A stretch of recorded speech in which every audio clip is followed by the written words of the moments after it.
Everyone, welcome. आज हम लोग लीनियर प्रोग्रामिंग स्टार्ट करते हैं। लीनियर प्रोग्रामिंग क्या है? लीनियर प्रोग्रामिंग एक ऑप्टिमाइजेशन टेक्निक है। हम लोग किसी प्रॉफिट को मैक्सिमाइज करते हैं एंड कॉस्ट को मिनिमाइज करते हैं। Term linear implies that the objective function and the constant are linear function. जब हमारा कोई भी फंक्शन होता है तो वो हमारा लीनियर में होता है, तब हमारा वो लीनियर प्रोग्रामिंग कहला जाता है। और जो उसके वेरिएबल्स होते हैं वो नॉन नेगेटिव होने चाहिए। अगर वो हमारा पॉजिटिव है तभी वो लीनियर प्रोग्रामिंग होगा, वहीं पे अगर वो नेगेटिव हो जाएगा तो हमारा लीनियर प्रोग्रामिंग नहीं होगा। फॉर एग्जांपल, नॉन नेगेटिव कहने का मतलब x इज ग्रेटर देन 0 अगर है तभी ये हमारा सही होगा। अगर वहीं पे या इक्वल्स टू हो, अगर हमारा 1 0 से छोटा है तो फिर वो हमारा लीनियर प्रोग्रामिंग नहीं होगा। कंडीशंस होते हैं इसके कुछ। तो कंडीशंस क्या होते हैं? Objective function must be linear in function. जो हमारा ऑब्जेक्टिव फंक्शन होता है वो हमारा लीनियर होना चाहिए। Constraint should be linear function of the decision variable. Constraint जो होते हैं वो भी हमारे लीनियर होने चाहिए और हमारे all decision variable must be in non negative. तो ये इसके 3 होते हैं। Here is an example of linear programming. जैसे कि अगर आपका कुछ भी ऑप्टिमाइजेशन टेक्निक मैंने बोला, जिसमें बोला प्रॉफिट को हम लोग मैक्सिमाइज करते हैं, तो अगर हमारे यहाँ z प्रॉफिट है तो हम इसे मैक्सिमाइज करने की कोशिश करेंगे और ये हमारा हो जाएगा ऑब्जेक्टिव फंक्शन। ये ऑब्जेक्टिव फंक्शन हो गया z वाला, और वहीं पे हमारा ये सारा है ये हमारा हो गया सब्जेक्टिव फंक्शन, जिसमें कि हमारा ये फर्स्ट कंस्ट्रेंट हो गया, ये सेकेंड कंस्ट्रेंट हो गया एंड ये थर्ड कंस्ट्रेंट हो गया। और आपको मैंने बोला था थर्ड वाला कंडीशन कि हमारा ये नॉन नेगेटिव कंडीशन होना चाहिए। आप देख रहे होगे यहाँ पे हमारा x एंड y जो है ये हमारा 0 से बड़ा या इक्वल है, मीन्स हमारा ये नेगेटिव नहीं है। तो यहाँ पे क्या हो गया? x and y are decision variables और चॉइस वेरिएबल। जो हमारा x एंड y डिसीजन या चॉइस वेरिएबल हो गया। लीनियर प्रोग्रामिंग प्रॉब्लम की स्टार्टिंग कब हुई थी? 1946 में जॉर्ज वर्नर डैनजिंग ने इस कंसेप्ट को डेवलप किया था। Used to find the best decision और optimal solution to a problem that require और set of decision about how best to use a set of limited resources to achieve the state of goal और objective. इससे हम लोग best decision और optimal solution find कर सकते हैं। Linear programming problem solve करने में हमें 3 मेथड्स का यूज़ होता है, graphical method, simplex method, dual simplex method. लेकिन हम लोग बस ये 2 मेथड जो है simplex method and dual simplex, इन दोनों के नाम याद रखेंगे। क्वेश्चन इन पे नहीं बने हुए हैं और हम लोग मेनली करेंगे कौन सा? Graphical method. और साथ ही साथ लीनियर प्रोग्रामिंग का यूज़ इन सब में भी होता है, जैसे integer programming, transportation programming, assignment model, critical path calculation, labelling cost, consideration of project scheduling. अब बेसिक कंसेप्ट पढ़ेंगे। बेसिक कंसेप्ट में हमारा पहला क्या है? Feasible solution. अब फीजिबल सॉल्यूशन क्या होता है? तो फीजिबल सॉल्यूशन वो होता है जिसमें all possible solution that satisfy the constraint, means जितनी भी पॉसिबल वैल्यू होती है तो वो हमारी फीजिबल सॉल्यूशन होती है। अगर आप जब क्वेश्चन करोगे तो आप लोग को ग्राफिकल मेथड में आप लोग पढ़ोगे तो उसमें ग्राफ के थ्रू आप डेमोन्स्ट्रेट करोगे। ग्राफ के थ्रू जब करोगे तब पता चलेगा। जैसे कि अगर कोई एक ये लाइन है और ये लाइन है, 2 कंस्ट्रेंट का मैंने लाइन ड्रॉ किया है, तो अब इसमें फीजिबल सॉल्यूशन क्या हो जाएगा? जो अंदर का ये बाउंडेड रीजन है, अंदर वाला रीजन, ये हमारा फीजिबल सॉल्यूशन हो जाएगा। ये शेडेड रीजन फीजिबल रीजन हो गया ये। तो वही हो गया इसमें फीजिबल सॉल्यूशन क्या हो गया? All possible solution that satisfy the constraint is known as feasible solution. Next है इनफीजिबल सॉल्यूशन। इनफीजिबल सॉल्यूशन क्या हो गया? जैसे कि यहाँ पे शेडेड रीजन था, ये हमारा फीजिबल सॉल्यूशन हो गया।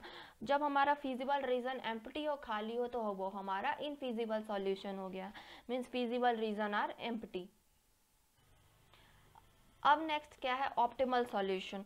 ऑप्टिमल सॉल्यूशन क्या होता है? जब आप लीनियर प्रोग्रामिंग प्रॉब्लम सॉल्व करोगे तो जैसे कि z था, उसमें हमें कुछ वैल्यू थी, उसको हमें प्रॉफिट मैक्सिमाइज करना था।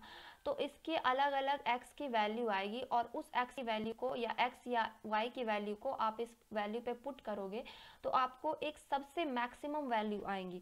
तो वो जो सबसे मैक्सिमम वाली या लार्जेस्ट जो ऑब्जेक्टिव फंक्शन, ये हमारा ऑब्जेक्टिव फंक्शन है, जो लार्जेस्ट ऑब्जेक्टिव फंक्शन होगा वही हमारा ऑप्टिमल सॉल्यूशन हो जाएगा।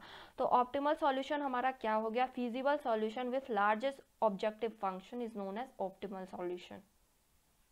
तो अब नेक्स्ट क्या है? नेक्स्ट है हमारा अनबाउंडेड रीजन।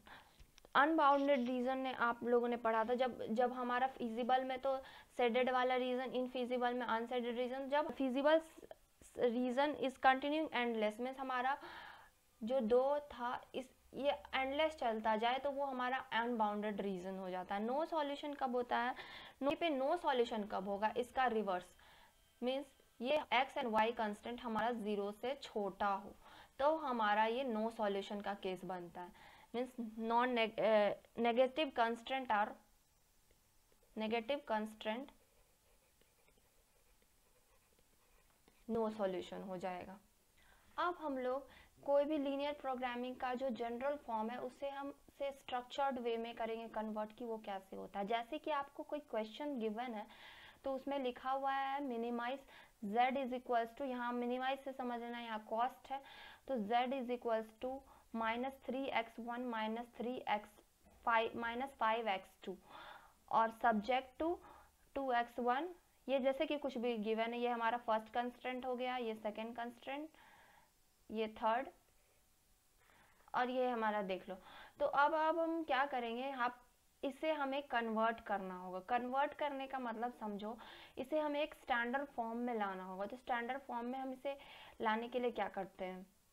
तो z तो वैसे का वैसा रहेगा -3x1 -5x2।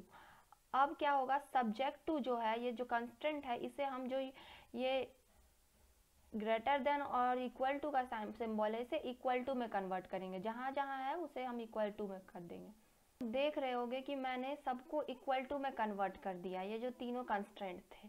अब फिर नेक्स्ट है ये जो x1 is greater than equals to 0 है, मीन्स ये नॉन नेगेटिव है हमारा, जीरो से हमारा बड़ा है, नॉन नेगेटिव है तो हम इसे भी कर देंगे x1 इज इक्वल्स टू 0। अब फिर जो ये x2 आप देख रहे होगे ये अनरिस्ट्रिक्टेड है। अनरिस्ट्रिक्टेड कहने का मतलब ये हमारा नेगेटिव भी हो सकता है। तो मीन्स ये हमारे जनरल फॉर्म को वायलेट कर रहा है, हमारे लीनियर प्रोग्रामिंग प्रॉब्लम के कंडीशन को वायलेट कर रहा है। तो ये नहीं होगा, ये इसमें हमें नो सॉल्यूशन मिलेगा क्योंकि ये नेगेटिव भी हो सकता है, तो ये सेटिस्फाई नहीं कर रहा है। लेकिन आप लोग इतना समझ गए होंगे कि स्ट्रक्चर जनरल फॉर्म से स्टैंडर्ड फॉर्म लाने के लिए हमें क्या करना है? तीनों इनइक्वालिटीज़ को हमें इक्वल साइन में कन्वर्ट करना होगा। इनइक्वालिटी लेस देन और ग्रेटर देन वाला सिंबल है तो वहीं पे अगर हमारा लेस देन वाला साइन हो तो उसे हम स्लैक वेरिएबल कहते हैं एंड ग्रेटर देन हो तो वो सरप्लस वेरिएबल कहते हैं। मीन्स ग्रेटर है, ज़्यादा है, सरप्लस वेरिएबल हो जाएगा, लेस है स्लैक वेरिएबल हो जाएगा। अब हम क्वेश्चन करते हैं। क्वेश्चन ध्यान से देखना। क्वेश्चन में देखो maximise z is equals to 3x1 plus 4x2, इसे हमें मैक्सिमाइज करना है। और सब्जेक्ट टू कंस्टेंट जो हमारा दिया हुआ है, जो फर्स्ट कंस्टेंट दिया हुआ है x1 plus x2 is less than is equals to 450। Second constant जो है हमारा वो 2x1 plus x2 is less than और इक्वल्स टू 600 एंड फिर x1 और x2 is greater then 0 means ये हमारा नॉन नेगेटिव है तो ये हमारा सेटिस्फाई होगा। इसे हम आगे सॉल्व करते हैं। अब क्या करना होता है? हमारा जो ये फर्स्ट कंस्ट्रेंट होता है स्टैंडर्ड फॉर्म में लाने के लिए हमें इसे लेस देन या ग्रेटर देन जो भी होगा उसे इक्वल टू में हम लोग करते हैं, तो स्टैंडर्ड फॉर्म में इसे कन्वर्ट कर देती हूँ। अब हम क्या करेंगे? पहले वाले कंस्ट्रेंट को उठाते हैं। पहले वाले मीन्स ये वाले कंस्ट्रेंट को हम लोग लेते हैं।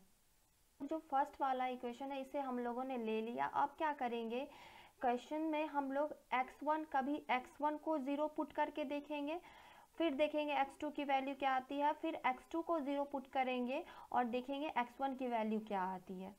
यहाँ पे x1 x2 ऐसे दो कॉलम बना लिया। अब हम क्या करेंगे? पहले हम लोग देखेंगे x1 के प्लेस पे 0 पुट करेंगे, देखेंगे x2 की वैल्यू क्या आती है। Put x1 is equals to 0 then x1 के प्लेस पे 0 plus x2 equal to 450, x हमारा 40 आ गया, तो यहाँ पे 450 लिख देते हैं। अब क्या करेंगे, x2 के प्लेस पे 0 पुट करेंगे, put x2 is equal to 0। अब x1 plus 0 equal 450, then x1 is to 450। अब हमारा x1 450 आ गया, तो यहाँ पर 450 लिख देंगे। आपको साथ साथ पहले देखना है, फिर वीडियो को दोबारा देख के साथ साथ प्रैक्टिस करनी है। अब फिर क्या करेंगे, ये तो हमारा फर्स्ट कंस्ट्रेंट था, अब यही प्रोसेस हम लोग सेकेंड कंस्ट्रेंट में रिपीट करेंगे। अब यहाँ पे भी हम लोग कॉलम बना लेते हैं। पहले x1 के प्लेस पे 0 लिखो और देखो x2 की वैल्यू क्या आती है। 2x1 है हमारा, plus x2 is equal to 600, 2 into 0 x2 is equal to 600, x2 is equal to, ये 0 हो गया, x2 इज इक्वल टू 600। अब हमारा x2 जो है वो 600 आ गया। मीन जब हम x1 को 0 पुट किया तो x2 0 आया। फिर सेम रिपीट, x2 को 0 लिखो, देखो x1 की वैल्यू क्या आती है। अब put x2 is equal to 0, then 2x1 plus 0 is equal to 600, 2x1 is equal to 600, x1 is equals to 600 divided by 2 is equals to 2 3s are 6, 300। अब 300 आ गई, तो हम लोगों ने दो जो हमारे कंस्टेंट थे उन दोनों के प्लेस पे 0 एंड x1 एंड x2 के प्लेस पे रिस्पेक्टिवली 0 पुट करके देखा कि हमारी x1 x2 की वैल्यू क्या आती है। अब जो हमारा नेक्स्ट प्रोसेस होगा, नेक्स्ट प्रोसेस में हम लोग क्या करेंगे, इसके जो कोऑर्डिनेट पॉइंट्स हैं इसको ग्राफ पे शो करके दिखाएंगे कि ग्राफ पे कैसे इलस्ट्रेट किया जाता है। यहाँ पे आप लोग देखो, मैंने ये वर्टिकल वाले पे x2 को डिनोट किया है एंड हॉरिजॉन्टल वाले पे x1 को। अब जो हमारा जो कंस्ट्रेंट की वैल्यू आई थी हम इसे यहाँ पे पुट करके करेंगे। तो उससे पहले हम इसे यहाँ पे कितने इंटरवल के गैप को दिखाएंगे, हम लोग 100 गैप लेके चलते हैं। मीन्स हमारा जो फर्स्ट हो गया 100 हो गया, फिर ये 200, देन 300, 400। आपको ये ग्राफ पेपर पे करना होगा, यहाँ हमारे पास ग्राफ नहीं है इसलिए मैं इसे इस पेज पे ड्रॉ करके आपको बता रही हूँ। आप ग्राफ पेपर पे करोगे 600, तो इस तरह करेंगे। फिर नेक्स्ट इधर भी हम लोग 100 के गैप को लेके चलेंगे, पहला 100 लेंगे। अब आप लोग जो ये वैल्यू आई थी, जो हमारी ये वाली वैल्यू थी, इन दोनों वैल्यू को देखोगे आप पेज पे कि क्या क्या थी। फर्स्ट जो हमारी थी, मैं यहाँ पे लिख ले रही हूँ साइड में, तो ये हमारी first constraint and second constraint की वैल्यू है। अब इसे हम ग्राफ पे डिनोट करेंगे। तो ग्राफ में डिनोट करने से पहले आप देखो कि हमारी जो x1 की वैल्यू है ये क्या है, 0 है। x1 की वैल्यू 0 मीन्स हमारे ये हॉरिजॉन्टल लाइन में 0 वाली होनी चाहिए। और फिर क्या है, x2 450 है, तो आप x2 में देखो 450 कहाँ आता है, 400 यहाँ है, तो इसके हाफ में होगा, 400 एंड 500 के बीच वाला होगा, मीन्स यहाँ पे होगा। तो यहाँ पे हम क्या करेंगे, यहाँ पे हमारा डिनोट हो जाएगा, यहाँ पे 0 एंड 450, यहाँ पे मैंने इसको लिया। अब फिर नेक्स्ट 450 एंड 0 को लो, कहाँ पे आएगा, मीन्स हमारा x2 0 हो जाएगा एंड इसके मीन्स 400 एंड 500 के बीच वाले गैप में लेंगे, यहाँ पे हो जाएगा 450 और 0। अब फिर क्या करेंगे, इन दोनों लाइन को मैच करना है हमें। मैंने मैच कर लिया। अब फिर नेक्स्ट जो है, नेक्स्ट में क्या है, इस 0 एंड 600 को लोगे, 0 एंड 600, तो 0 600 कहाँ आता है, मीन्स हमारा x1 वर्टिकल वाला 0 हो और y पे 600 हो, तो यहाँ पे आ रहा है, मीन्स ये 0 और 600 ये हो गया। और फिर x2 ये सेकेंड वाला देखो, 300 एंड 0 मीन्स x1 की वैल्यू हमारी 300 होनी चाहिए और y की x2 की 0, मीन्स यहाँ पे हो जाएगा 300 और 0। अब इन दोनों को मैच करो,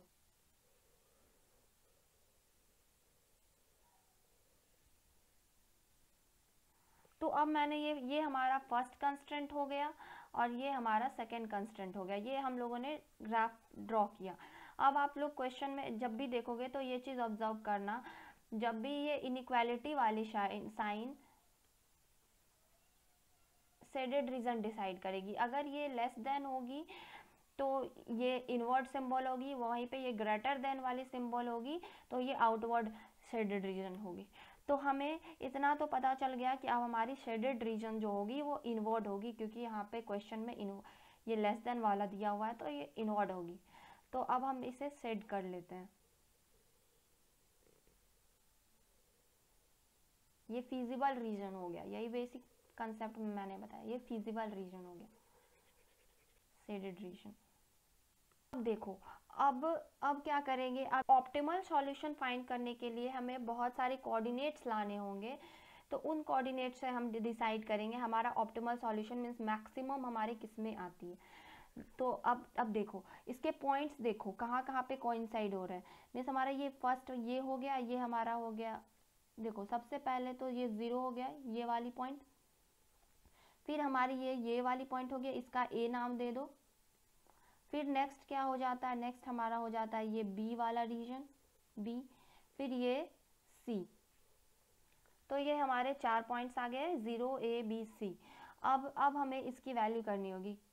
इसके 2 मेथड होते हैं, लेकिन मैं आपको एक फर्स्ट पहले जो प्रोसेस से हम लोग करते आ रहे हैं उस मेथड से देखेंगे। तो यहाँ पे A B C कोऑर्डिनेट्स होंगे। Z की वैल्यू क्या थी, Z की वैल्यू थी 3x1 प्लस 4x2।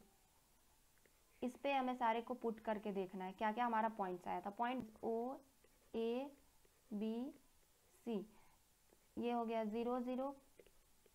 ए वाला क्या था, हो गया ए हमारा हो गया 300 और इसमें y की वैल्यू x2 की वैल्यू 0 है, तो ये हो गई यहाँ पे x1 कोऑर्डिनेट x2 ये लिख लो। तो ये हो गया हमारा 300 और 0। बी में क्या था, 100 एंड 200 के बीच लाई कर रहा है, मीन्स यहाँ 150 पे होगा या 150 होगा, और ये स्केल से करोगे तो सही से आएगा। ये हमारा 300 वाला पॉइंट हो गया। तो अब हमें यहाँ पे x1 पे जो मीन्स x1 वाले लाइन पे हमारा हो जाएगा 150 एंड x2 पे 300। अब फिर C वाला रीजन देखो क्या है, C वाले में है हमारा 0 और 450।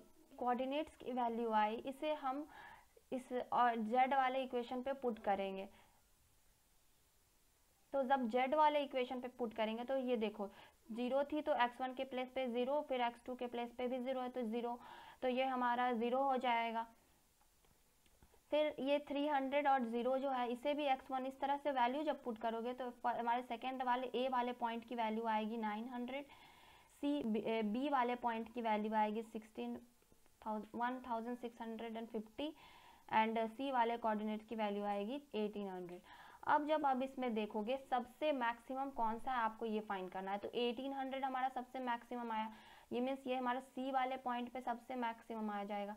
तो हमारा ऑप्टिमल सॉल्यूशन जो हो जाएगा ये हमारा हो जाएगा 1800, that is at point C. तो इस तरह से ग्राफिकल मेथड वाले क्वेश्चन को किया जाता है। इस value of x plus y subject to constraint, x ये हमारा 3 कोऑर्डिनेट्स दिया हुआ है, फिर जो x प्लस वाई है ये हमारा मैक्सिमाइज हमें इसे करना है, क्योंकि मैक्सिमम वैल्यू मीन्स दी हुई है, हिडन है, z is equals to x plus y. इसे हमें ऑब्जेक्टिव कंस्टेंट हो गया, ये हमारा सब्जेक्टिव कंस्टेंट हो गया। तो हमारा थर्ड कंडीशन भी फुलफिल कर रहा है, x and y is greater then 0, means हमारा ये सॉल्व होगा। तो अब इसे हम जैसे हम लोगों ने इस क्वेश्चन को किया उसी तरह से इस क्वेश्चन को भी करेंगे। तो चलिए स्टार्ट करते हैं। पहले इसे स्टैंडर्ड फॉर्म में लिखते हैं। अब हम लोगों ने इसे स्टैंडर्ड फॉर्म में लिख दिया है, अब इसे सॉल्व करना है। तो हम सॉल्व कैसे कहते थे, पहले फर्स्ट वाले कंस्टेंट को उठाते थे, जब पहले वाले कंस्टेंट को उठाया मीन्स हमारा x1 plus 2y is equals to 70। तो इसमें हम लोग क्या करते थे, पहले x1 के प्लेस पे 0 पुट करते थे, फिर देखते थे y की वैल्यू क्या आती थी, फिर y के प्लेस पे 0, देन x की वैल्यू क्या आई। तो जब x1 के प्लेस पे 0 आप लोग पुट करोगे तो हमारी y की जो वैल्यू आएगी 2y is 70 means y is equals to 17/2। तो ये हमारी 17/2 आ गई, मीन्स ये 35 हो गया। तो यहाँ पे 35 लिख दिए। वही अब x2 के प्लेस पे 0 रखो और देखो x1 की वैल्यू क्या आती है, y इज इक्वल्स टू 0। तो हो जाएगा x1 is equals to 2y, y के प्लेस पे 0 है हमारा, then x1 is equals to 70। तो ये x1 की वैल्यू 70 आ गई। उसी तरह से अब हम लोग ये इस इधर करेंगे फ्रॉम सेकेंड कंस्टेंट। तो सेकेंड कंस्टेंट हमारा क्या है 2x plus y is equal to 95। हम क्या करेंगे put x1 is equal to 0 then find y is equal to what, then 2 into 0 plus y is equal to 95, y is equal to 95। तो हम लोगों ने देखा जब x1 के प्लेस पे 0 पुट किया तो y हमारी 95 आ गई। और मैं यहाँ x2 के प्लेस पे y लिख देती हूँ, तो y की वैल्यू 95 आ गई। अब क्या करेंगे, y के प्लेस पे 0 पुट करेंगे एंड देखेंगे x की वैल्यू क्या आती है। Put y is equals to 0 then 2x plus 0 equal 95 then x is equal to 95 upon 2। तो ये आ गया हमारा 2 divided by 95 divided by 2 is equal to 47.5। तो 47.5 हमारी आ गई वैल्यू। हम लोग इसके बाद का स्टेप होता था कि हम इसे ग्राफ पे शो करते थे, फिर उससे बाद कॉर्नर पॉइंट्स फाइंड करते थे, फिर उसे z के वैल्यू में पुट करते थे एंड आंसर फाइंड करते थे। तो अब वही करेंगे, ग्राफ पे रिप्रेजेंट करेंगे इसे। ये हमारा x कोऑर्डिनेट हो गया, ये y कोऑर्डिनेट हो गया, ये 0 ऑरिजिन वाला पॉइंट, ऑरिजिन पे 0 0 वैल्यू।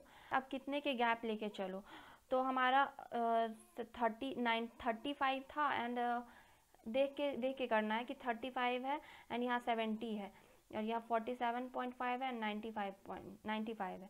तो हम लोग अगर क्या करेंगे 100 के बीच के सारे लिख लोगे तो ये इजी होगा। आपको ग्राफ पे करना है इसको। 20 लेती हूँ, फिर 40, 20 के गैप को लेके चलेंगे, 60, 80, 100। उसी तरह ये वर्टिकल लाइन वाले लाइन पे भी हमें करना है।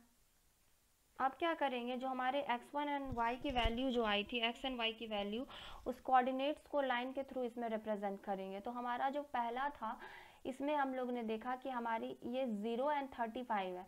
तो 0 एंड मीन्स x के प्लेस पे 0 एंड y के प्लेस पे 35। तो इसको यहाँ पे लिखो, मीन्स x हमारा x कोऑर्डिनेट 0 होना चाहिए एंड y 35। तो इसे वर्टिकल लाइन पे होगा x is equal to 0 and y 35। 35 कहाँ आएगा, 40 एंड 20 के बीच में आएगा हमारा। तो ये हो जाएगा 0 एंड 35। अब उसी वाले में हमारा सेकेंड जो है उसमें है हमारा x के प्लेस पे 70 एंड y के प्लेस पे 0। तो इसमें करते हैं x के प्लेस पे 70 कहाँ आएगा, 60 एंड 80 के बीच में आएगा एंड y के प्लेस पे 0। तो हो जाएगा 70 और 0। अब इन दोनों लाइन को मैच कर दो, स्केल से करना है। फिर अब ये हमारा लाइन मैच हो गया। देखा हमारा जैसे कि हम लोगों ने फर्स्ट कंस्ट्रेंट के लिए किया, अब लाइन मैच कर लिया। सेकंड कंस्ट्रेंट में भी हमारी 0 एंड 95 वैल्यू थी एंड x पे 47.5 एंड 0 थी। अब इन दोनों पॉइंट को भी हमें मैच कर लेना है। तो ये मैंने यहाँ लिखा 0 95 एंड x वाले कोऑर्डिनेट पे 47.5 एंड 0। अब इन दोनों लाइन को आप लोग मैच कर लो, स्केल से करना है इसे भी। तो मैंने मैच कर लिया। अब ये हमारा फर्स्ट कंस्ट्रेंट हो गया एंड ये सेकेंड कंस्ट्रेंट हो गया। तो अब आपको कॉर्नर पॉइंट्स फाइंड करने हैं। कॉर्नर पॉइंट्स फाइंड करने के लिए यहाँ पे आपको देखना है ये 14 एंड ये जब इसे इधर करोगे तो यहाँ 50 के अराउंड, 15 के अराउंड यहाँ पे टच होगा, यहाँ पे 40 के अराउंड टच होगा। तो हमारी जो अब इसे नेम कर देते हैं, ये A पॉइंट हो गया, ये B और ये C और ये 0 तो है ही। तो हमारी अब क्या करना है, इसे हम कॉर्नर पॉइंट्स पे पुट करते थे। मीन्स Z में हमारी x प्लस वाई थी। A क्या है, A पॉइंट में हमारा कौन सा लाइन है, A ये नहीं है, A ये है। इसमें क्या है 47.5 आ रहा है, 47.5 एंड B वाला पॉइंट क्या है, B वाले पॉइंट में हमारा x एक्सिस हो जा रहा है 40 एंड y 15 हो जा रहा है। वही C क्या हो जा रहा है 0 एंड 35। अब जो हमारे कॉर्नर पॉइंट्स आए इसको आपको Z वाले पे पुट करना है। मीन्स x के प्लेस पे 0 प्लस 0 ये 0 हो जाएगा। फिर क्या x के प्लेस पे 47.5, y के प्लेस पे 0 हो जाएगा 47। फिर x के प्लेस पे 40 प्लस y के प्लेस पे 50 हो जाएगा 55। फिर x के प्लेस पे 0 एंड y के प्लेस पे इक्वल टू 35। अब आपको ऑप्टिमल सॉल्यूशन फाइंड करना होगा। ऑप्टिमल सॉल्यूशन मीन्स होता है मैक्सिमम जो लार्जेस्ट वैल्यू आई, लार्जेस्ट वैल्यू हमारी 55 आई, इसकी पॉइंट कौन सी हो गई, बी। तो हमारा जो बी वाला पॉइंट हो गया ये मैक्सिमम हो गया, ये हमारा ऑप्टिमल सॉल्यूशन हो गया। अब हमें ऑप्शन से मैच करना है जो आपके प्रीवियस ईयर में आ चुके हैं, तो हमारा कौन सा पॉइंट हो जाएगा, मीन्स 40 और 15, 40-15 कौन से ऑप्शन में आ रहा है, डी ऑप्शन, हमारा डी ऑप्शन आंसर हो गया। इस तरह से अगर आप 2-3 क्वेश्चन प्रैक्टिस करोगे तो क्वेश्चन पे कमांड हो जाएगा। तो ये था लीनियर प्रोग्रामिंग प्रॉब्लम में। Thank you so much.